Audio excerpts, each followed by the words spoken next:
Red flag number 5, the interviewer is unacceptably late. Now, my first job as a recruiter, I was hiring for a role where on-time performance was a key paramount deliverable of the role, right? So as the recruitment team, we had to be on time for those interviews. It's just a matter of respect, let's put it this way, for the candidate sitting there, because that candidate is also a customer, right? So you want them to have, even if they're not selected, you want them to have a great experience throughout the interview, right? So, okay, life happens, business happens, right? Other interviews run long, meetings run long. So if you're waiting and suddenly they're 5-10 minutes late, but people are keeping you up to date and with apologies and bringing you along in the process, probably not a red flag.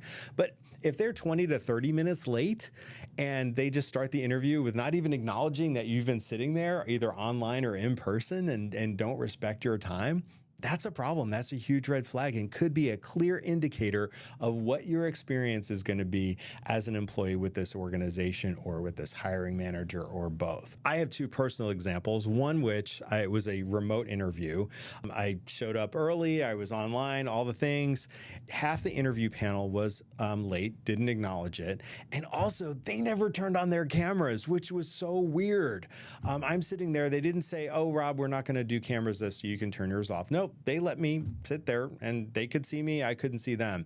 And I actually gave feedback to the recruiter after the fact and told her my experience. She was apologetic and all the things. And I actually pulled my candidacy. So at this other organization, it was super weird because first of all, the interviewer was late. And then as the interview's going on, she's super hostile and aggressive in her tone and questions and just not welcoming.